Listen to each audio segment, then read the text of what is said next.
You ever find yourself driving through nowhere at 2 a.m., where even the GPS seems to shrug and lose signal? That's where I was. A stretch of interstate cutting through a sea of black. No towns, no gas stations, just an endless ribbon of asphalt. I'd been on the road for hours, chasing some last-minute work gig in the next state. Fatigue crept in like a dull, nagging ache. So when I spotted the battered neon sign reading, "Vacancy Willow Creek Motel," I pulled in without a second thought. The building was a relic from the 60s. Peeling paint, flickering lights, and an air of abandonment. But the lot had cars, so I figured, how bad could it be?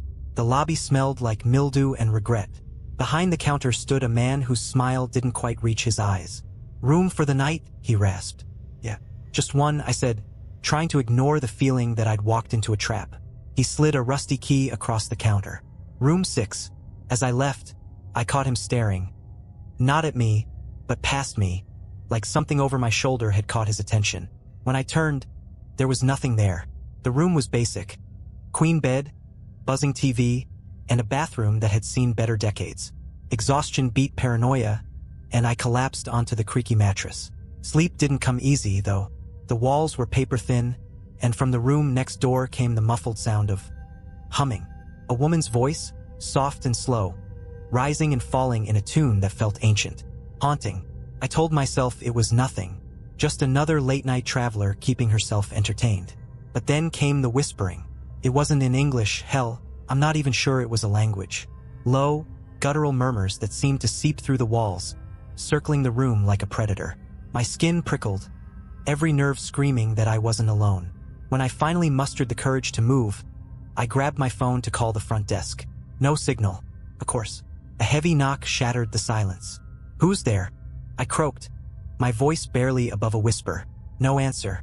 Another knock, heavier this time, like someone using their whole body to shake the door. Heart pounding, I edged toward the peephole. Outside stood a man, backlit by the faint glow of the parking lot lights. His face was wrong, too pale, lips stretched into a grotesque grin. He didn't blink, didn't breathe, just stared. Then he started humming, the same eerie tune I'd heard earlier. I backed away, grabbing the only weapon I had, the ancient brass lamp from the nightstand. The humming stopped. The door creaked open. I swear I'd locked it, but there it was, swinging inward, revealing an empty threshold. No man, no pale face, just darkness spilling in like a suffocating tide. I slammed the door shut and dragged the dresser in front of it. My mind raced. Should I run? Drive off into the void? Or stay put and wait for morning? Then the TV turned on. It flickered to life, displaying static at first, then shifting to an old black and white feed of the motel parking lot. It was live. I could see my car, the flickering neon sign, and the man. He was there, standing in the middle of the lot, staring up at the camera. And then he turned, slowly, and pointed at room 6. The screen cut to black. I didn't wait. Grabbing my keys, I bolted for the door, ready to make a run for my car. But as I pulled the dresser aside, a chill washed over me. Footsteps. They weren't coming from the parking lot. They were inside. Slow, deliberate, moving down the hall toward my room. I yanked the door open and ran. The hallway seemed endless, its dim light flickering like a heartbeat. Behind me, the footsteps quickened, a second pair joining in, then a third, and a fourth. The exit loomed ahead, salvation glowing through the glass doors. I burst outside into the cold night air, lungs burning, heart threatening to explode. The parking lot was empty. The man was gone, but the cars weren't empty. In each one, I saw them. Figures slumped in the driver's seats, faces pale and eyes wide with terror. Their hands gripped the steering wheels, knuckles bone white, as if they'd been frozen mid-scream. I jumped into my car and floored it, not caring where the road led as long as it was away from that place. When I finally stopped, hours later, I checked the rearview mirror, and there he was, sitting in the back seat, grinning. So yeah, don't stop at roadside motels. Ever. I slammed on the brakes, swerving to the shoulder of the highway. My heart raced as I spun around, ready to confront whoever, or whatever, was in the back seat. Empty. No one was there. Just my duffel bag and a pile of fast food wrappers. I sat there, hands trembling on the wheel, trying to convince myself I was losing it. The lack of sleep, the stress, it was getting to me. But as I stared at the darkened stretch of highway ahead, something gnawed at me. I'd seen him.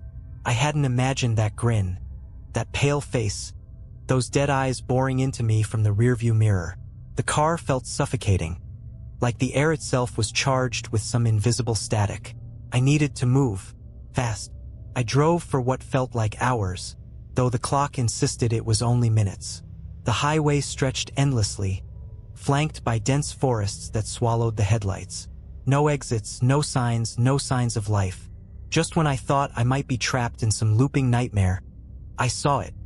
A faint glow in the distance. A gas station. Relief flooded me as I pulled into the lot. The place was old, its faded sign creaking in the wind, but it was a beacon of normalcy. I parked, got out, and breathed in the cold night air. The station was empty. No attendant, no other cars, just the dull hum of a flickering fluorescent light above the pumps. I stepped inside the store, the bell above the door jangling faintly. "Hello," I called out. No answer. The place was a time capsule. Shelves stocked with dusty cans, expired snacks, and a faded map of the area pinned to the wall. I grabbed a bottle of water and approached the counter, hoping to find someone to pay. That's when I noticed it. A small TV behind the register, its screen showing a grainy black and white feed of the parking lot outside. My car sat in the center of the frame, and standing beside it, barely visible in the shadows, was him. My blood ran cold. He wasn't moving, just standing there, staring at the camera. At me. The lights in the store flickered, and the TV feed cut out. I spun around, half expecting him to be right there, but the store was empty. The silence pressed in, broken only by the faint buzz of the fluorescents. I ran to the window, peering out at the lot. The man was gone, but so was my car. Panic set in as I stumbled back, my mind racing. Did he take it? Was this some twisted game? I fumbled for my phone, desperate to call for help, but the screen was dead. No service. Then I heard it. A faint hum, the same haunting tune from the motel. It was coming from outside. I edged toward the door, every instinct screaming at me to stay put. But I had to know. Slowly, I pushed it open and stepped into the night. The hum grew louder, swirling around me like a living thing. I turned in every direction, searching for the source, but the lot was empty. And then I saw it. In the distance, just beyond the gas station's flickering lights, stood a figure. It wasn't the man. It was me, or something that looked like me. It mimicked my posture, my movements, even the way I clutched the bottle of water. But its face, it was wrong. The eyes were too wide, the smile too sharp, stretched into something that barely resembled human. It raised a hand, mimicking the way I'd reached for the door just moments ago. I froze, unable to breathe, as it slowly stepped closer. Behind me, the bell above the door jingled. I turned, expecting to see another customer, maybe even the attendant finally showing up. Instead, I saw myself walk in. This one was different. Its face was blank, featureless, a smooth expanse of skin where eyes and a mouth should have been. The first doppelganger outside began to laugh, a hollow, distorted sound that echoed through the lot. The one inside tilted its head, as if curious, before taking a step toward me. I stumbled back, my legs barely cooperating as I turned and ran into the darkness. The forest swallowed me whole. Branches clawed at my skin. Roots threatened to trip me with every step, but I didn't stop. The laughter followed, growing louder, closer, until it felt like it was inside my head. When I finally burst into a clearing, I collapsed, gasping for air. The silence was deafening, the absence of pursuit almost more terrifying than the chase itself. I looked up, and my heart sank. There, in the middle of the clearing, was the Willow Creek Motel.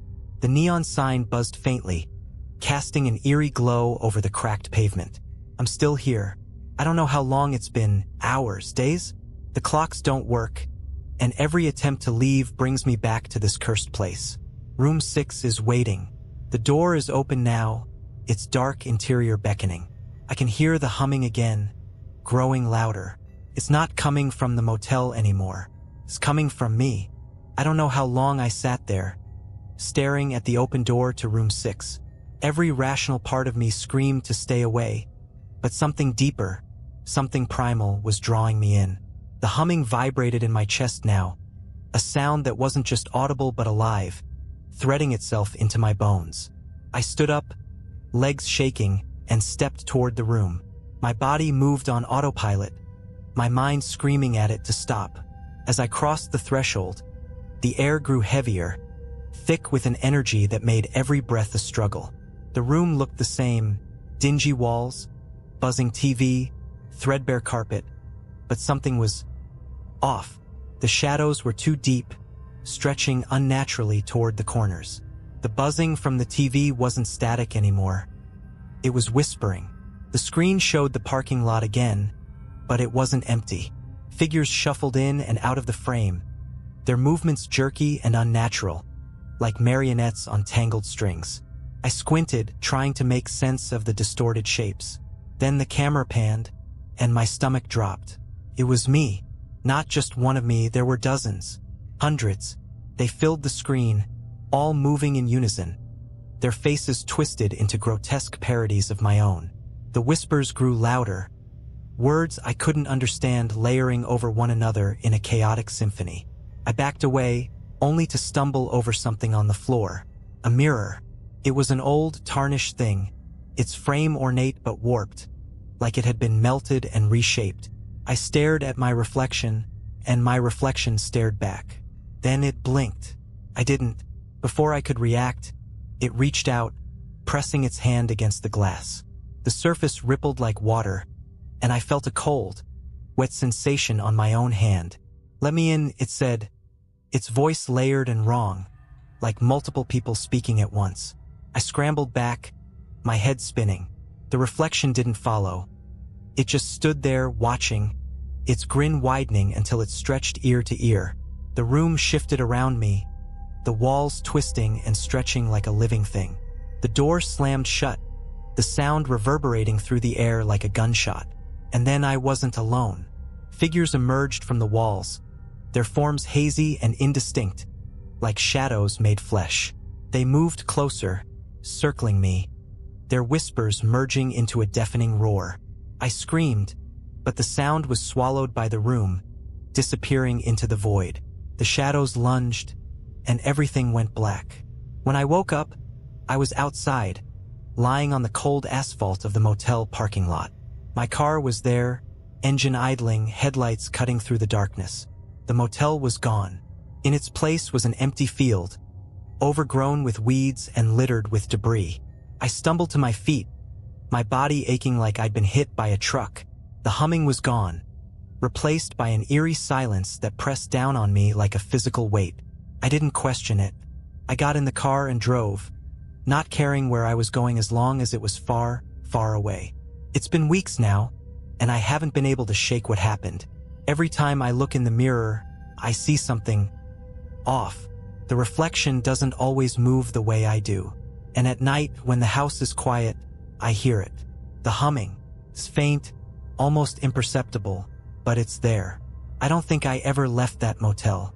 Not really, because every night, when I close my eyes, I'm back in room 6.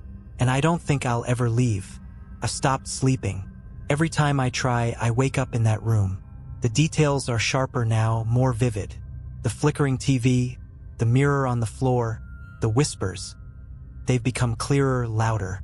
The worst part? I don't think it's a dream.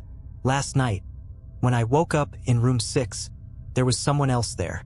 They were sitting on the edge of the bed, back turned to me, their silhouette illuminated by the glow of the TV. I froze, every instinct telling me to stay still, to stay silent. But the figure tilted its head, as if it heard my thoughts. "You can't keep running," it said. The voice was mine. I jolted awake, this time for real, in my bed, drenched in sweat. But something was different. The air in my room felt wrong, heavy and stale, like the motel. I looked at my bedside table, and my stomach flipped. The tarnished mirror from room 6 was there, leaning against my lamp. I didn't touch it, couldn't. I shoved it under the bed and tried to convince myself it wasn't real, that I'd imagined it, or worse, that someone had broken into my house as some sick prank.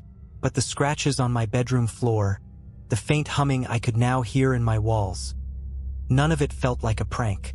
I went to work the next day, trying to lose myself in the monotony of spreadsheets and emails. But it followed me, the reflection.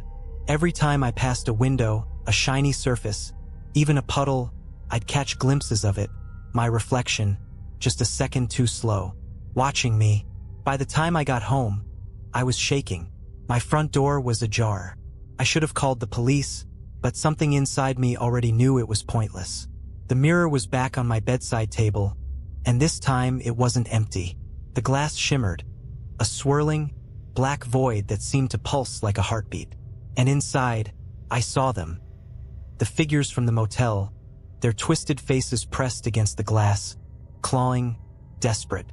And behind them, the man, that grin. He raised a hand, pressing it to the glass like before. The surface rippled, and I stumbled back, feeling an icy hand brush against my arm. "You let us in," he whispered. I ran out of my house, into my car, and drove. I didn't know where I was going, just that I couldn't stay there.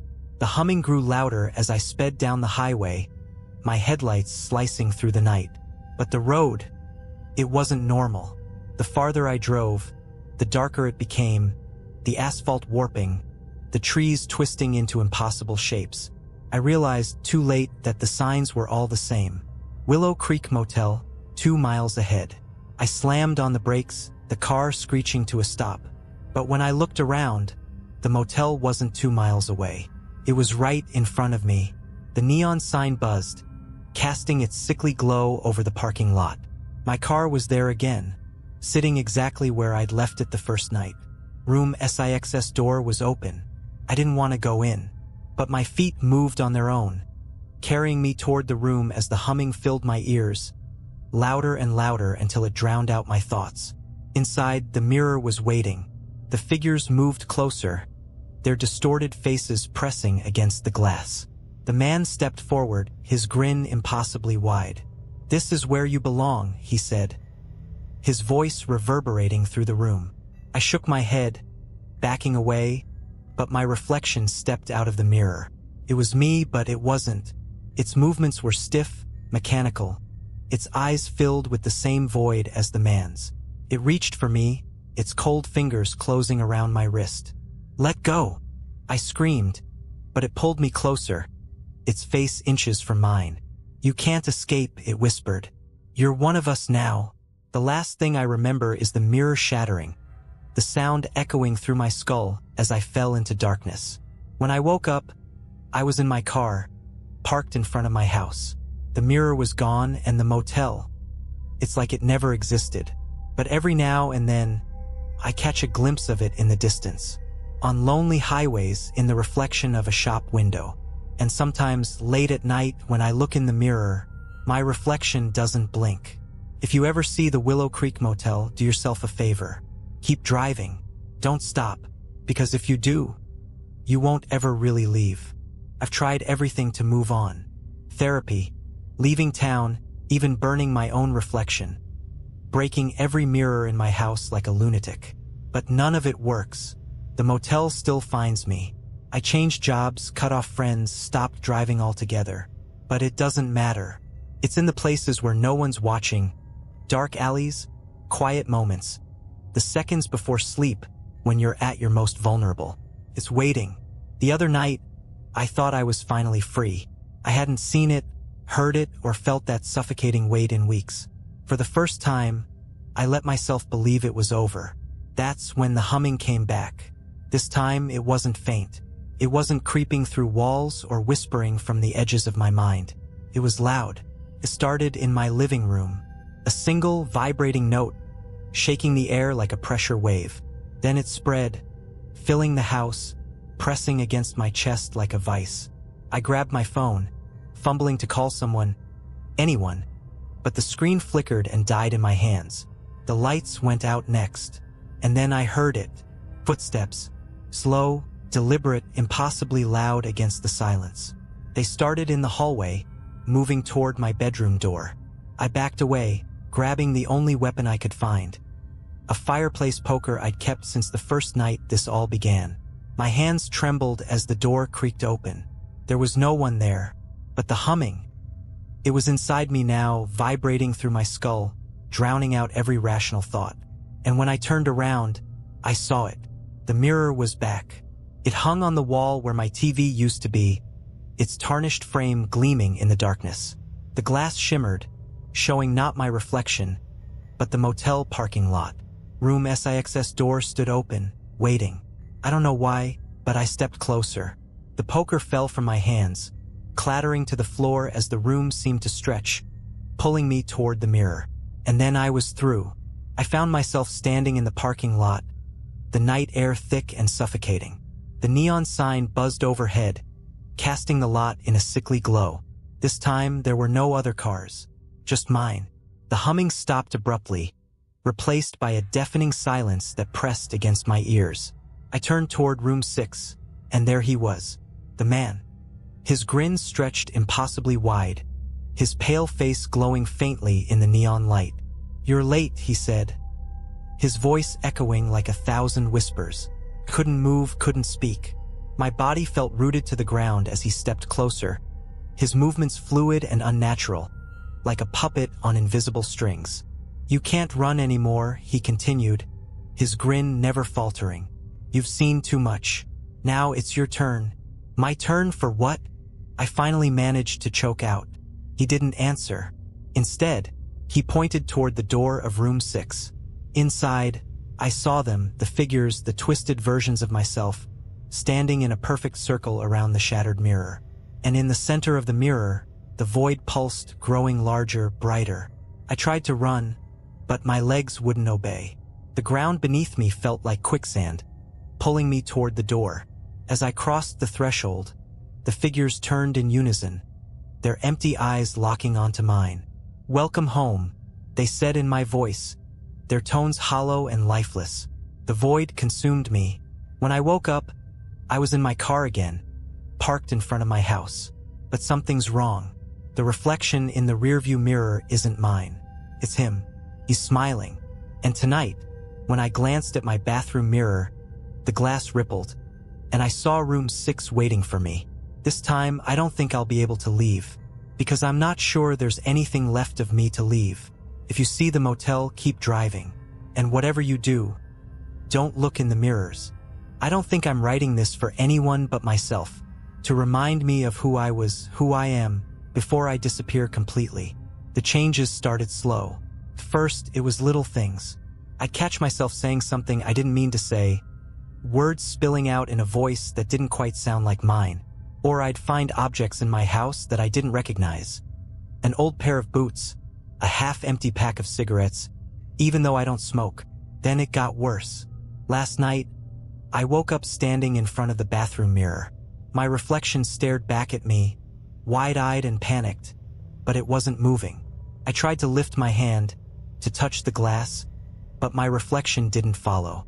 Instead, it smiled. And when I looked down, my hand wasn't touching the sink. It was gripping the mirror, fingers sinking into its surface like water. I pulled back with all my strength, stumbling into the wall behind me. The mirror rippled, then stilled, but my reflection stayed there, watching, its grin slowly fading. I don't think I'm in control anymore. This morning, I woke up to find my car parked in the driveway, but I don't remember driving it. The passenger seat was covered in dirt and leaves, like I'd been somewhere deep in the woods. There were scratches on my arms, claw marks that I can't explain. And the worst part? My phone had a new photo in its gallery. It was a picture of room 6. The door was open, and the man was standing there, his grin impossibly wide, holding up a sign that read, "Almost time. I've stopped going to work. Stopped talking to friends." Every time I try to call someone, the call drops, and the humming comes through the line instead. It's inside the house now. I can hear it behind the walls, in the pipes, in the air vents. At night, I see shadows moving in the corners of my vision, even when the lights are on. And the mirror isn't just in my bathroom anymore. There's one in the hallway now, and another in the living room. I didn't put them there. Every time I pass one, I see something different. Not just my reflection, other places. The parking lot, the motel hallway, even glimpses of other people. Last night, I saw a man standing in his kitchen, staring into a mirror that wasn't there before. He looked terrified. Then I realized he was staring at me. I don't think I'm the only one. The motel is spreading. The mirrors are like doorways, pulling people in one by one. I've seen them, the others who've been taken. They're in the mirrors now, their faces warped, their eyes hollow. Some of them scream, pounding on the glass, begging to be let out. But most of them just watch, their mouths twisted into the same grin as the man. I'm running out of time. The mirrors are everywhere now. I can't avoid them. I've covered them with sheets, broken some of them, but they keep coming back. And every time I sleep, I wake up closer to room 6. Last night, I woke up standing outside the motel. The neon sign buzzed overhead, and the door to room 6 was wide open. I didn't go inside. I ran back to my car, screaming, clawing at my own skin to wake myself up. But this morning, I found dirt under my nails, and in my pocket, a key. It's the key to room 6. I'm holding it now, and I can feel it vibrating, like it's alive. The humming is louder than ever, resonating through the walls, the floors, my chest. I think I know what I have to do. If you're reading this, remember my story. Tell someone. Burn every mirror you can, because the next time you look into one, you might see it. Room 6, waiting for you, and when it's your turn, don't open the door. I can't stop shaking. The key, it's burning a hole in my hand. I've tried to throw it away, bury it, even hurl it into the woods, but no matter what I do, it comes back. Every time I look down, it's there, gleaming faintly, taunting me. And I swear the number 6 etched into the brass is growing darker. Like the key is alive, feeding off my fear. I don't want to open the door. I can't. But I'm afraid it's not my choice anymore. Last night, I boarded up every mirror in my house, shoved furniture against the bathroom door, and sat in the corner of my room with every light on. It didn't help. The humming started around 3 a.m., a low, thrumming vibration that grew louder and louder until it felt like the walls themselves were alive, pulsing in time with the sound. Then the lights went out. I couldn't see anything, but I felt it. The air thickening, the temperature dropping. My breath came out in short, visible puffs, and then the whispers started. They weren't coming from outside the room this time. They were coming from inside me. You can't hide forever, the voices said, overlapping and distorted, like a choir of the damned. A sudden flash of light filled the room, and for a split second, I saw them. The figures from the mirrors, standing in a circle around me, their hollow eyes staring down, their mouths moving in silent chants. And then they were gone. When the lights came back on, the key was in my hand, glowing faintly. I've realized something. This key isn't just a way into room 6. It's a way out. Not for me, for them. The figures, the man, the things trapped in the mirrors, they need someone to open the door to let them escape. And if I don't, I think they'll find another way. I've been fighting it all day, trying to hold on to what little control I have left. But the motel is everywhere now. It's in my phone's reflection, in the blacked out windows of my car, in the polished surface of a spoon. Every reflective surface shows the same thing. Room 6, waiting for me. The humming never stops anymore. It's inside my head, in my bones, vibrating with an intensity that makes it impossible to think. I don't know how much longer I can resist. The key is glowing brighter now, pulsing like a heartbeat. I can feel it pulling me, dragging me toward the inevitable. I'm scared, but I can't run anymore. This is it. If anyone finds this, know that I tried. But room 6 always wins. The last thing I'll say, if you ever see the motel, don't stop. If you ever hear the humming, run. And if you ever find a key in your pocket, don't open the door. Static, you've reached room 6. Welcome. I'm writing this from inside room 6. The door closed behind me as soon as I stepped in, sealing me in this endless, suffocating void. It's not a room anymore. The walls stretch on forever, pulsating with that same sickly glow I've seen in the mirrors. And the whispers, they never stop. They're not just in my head anymore. They're everywhere, pressing against me, pulling at me. Each one speaks in a voice I almost recognize. A neighbor, a coworker, a childhood friend. All of them are gone now. Their words lost in the swirling, chaotic noise that fills this place. I'm alone, but I'm not. The man is here, watching me from the edge of the void. He doesn't speak, doesn't move, just stands there with that terrible grin stretched across his face.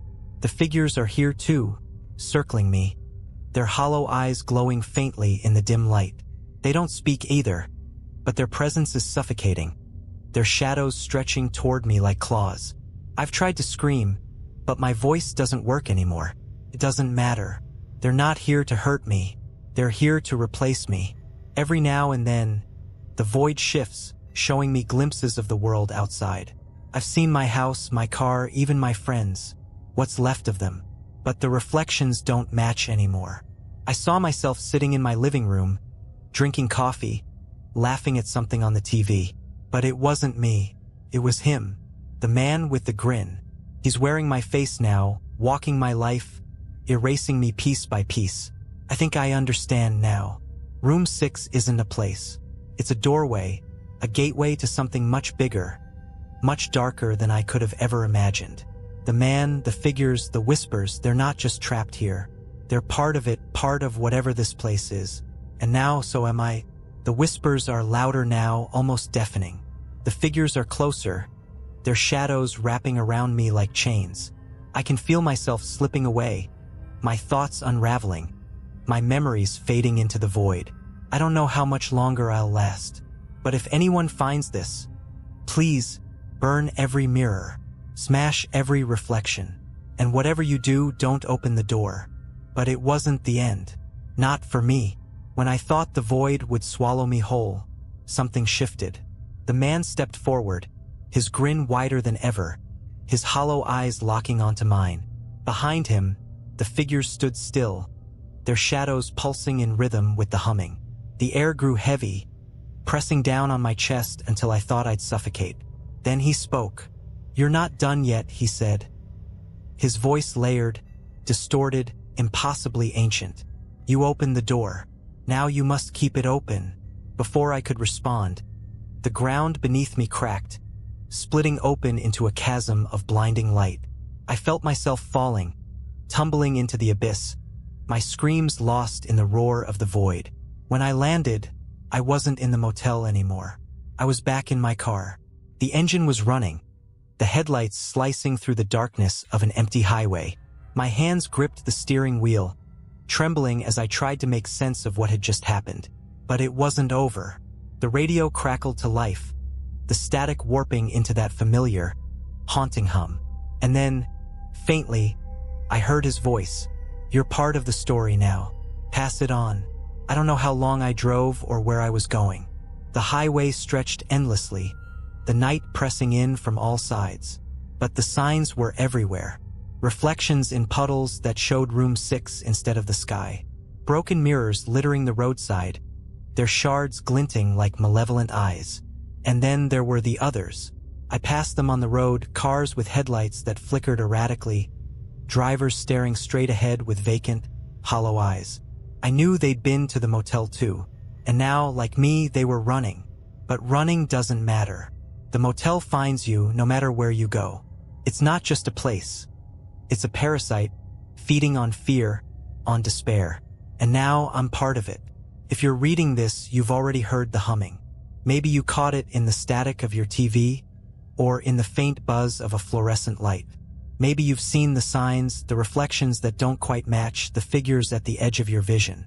If that's the case, it's too late. The door is open now, and it's waiting for you. I don't know how much longer I can fight it. The man's voice is louder now, echoing in my head, telling me to pull over, to stop, to find someone else and pass the curse on. But I won't. Not yet. Because I know what happens when you open the door, and I wouldn't wish that on anyone. So if you see the Willow Creek Motel, keep driving, and whatever you do, don't look in the mirrors. I don't know how I got back to my house. One moment, I was on that endless highway. The neon glow of the motel burned into the horizon. The next, I was here, in my driveway, staring at the reflection of my face in the car's window. Only it wasn't my face. It smiled before I did, teeth too sharp, eyes too hollow. When I blinked, the reflection blinked late, just a beat behind me, enough to make my stomach twist. I stumbled out of the car, leaving the engine running, and bolted for the front door. Inside, everything looked normal. Too normal. The house was unnervingly quiet, like the space itself was holding its breath. I checked every room, flipped every light switch. Nothing out of place, until I reached the bathroom. The mirror was back. No sheets, no cracks, just a perfectly polished surface, reflecting the dim light of the bathroom. But the reflection wasn't mine. It was room 6. I saw the peeling wallpaper, the buzzing TV, the shadows that shouldn't have been there. And in the corner of the frame, barely visible, stood the man. He wasn't moving, just standing there, his grin stretched wider than ever, his pale face glowing faintly in the static of the screen behind him. And then he raised his hand. He waved. The lights flickered, and for a moment, the entire house felt like it shifted, like reality itself had bent. When the lights steadied, I wasn't alone anymore. The humming started, low and rhythmic, vibrating through the walls. I turned, and in the reflection of the mirror, the figures appeared. Dozens of them, twisted versions of me, their hollow eyes staring, their mouths moving in silent chants. The man stepped forward, his hand reaching out, his fingers pressing against the glass. And then the glass rippled. The figures moved in unison, their shadows stretching through the reflection, spilling out of the mirror and into the room. I backed away, tripping over the edge of the bathtub, my heart hammering in my chest. The shadows grew darker, denser, filling the space like smoke.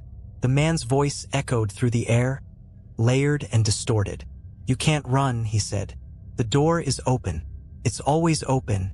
I tried to scream, but no sound came out. The shadows closed in, cold and suffocating, and the last thing I saw before everything went black was my own face in the mirror. It wasn't panicking. It wasn't afraid. It was smiling. When I woke up, I was lying on the floor of my bedroom. The mirror was gone, but the humming hasn't stopped. I don't know how long I've been here. Hours, maybe days. Time doesn't feel real anymore. I can feel them just outside my vision. Watching, waiting. The key is still in my pocket. Its weight pulling me down. Its surface warm to the touch. And I know what it wants me to do. The door to room 6 is still open, just waiting for me. And soon I won't have a choice. I don't know if this is real anymore. Every time I think I'm back, think I'm free, the motel finds me again. This time it wasn't the mirrors. It wasn't the humming. It was the key. I woke up clutching it in my hand, its surface cold and slick, even though I'd thrown it out of the car window hours ago.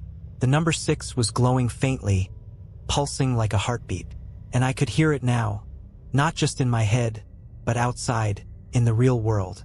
The faint hum vibrating through the walls, the air, even the ground beneath my feet. When I looked out the window, the motel was there. It didn't matter that I was hundreds of miles away. It didn't matter that I'd left the highway, that I'd smashed every mirror in my house. The Willow Creek Motel stood in the middle of my suburban street, its neon sign flickering in the night. My neighbors' houses were gone. My car gone. Everything was replaced by that sickly glow, that buzzing neon. And room 6, its door was open. I tried to fight it.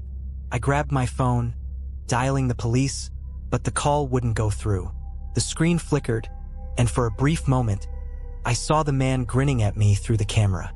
The humming grew louder, pressing against my chest like a weight. I stumbled back, my knees hitting the floor as the key burned in my hand. I could feel it pulling me, dragging me toward the door, toward that cursed room. And then I heard a voice. "You can't stop this," it whispered, soft and cold, like a blade against my skin. I turned, and there he was. The man was standing in my living room, his pale face glowing in the dim light. He didn't move, didn't blink, just stared at me with that impossible grin. "Why me?" I croaked, my voice barely audible over the hum. His grin widened. Because you looked, he said. I don't remember standing up. I don't remember walking toward the door. But now I'm outside. The motel towers over me, its walls stretching impossibly high, its windows dark and empty. The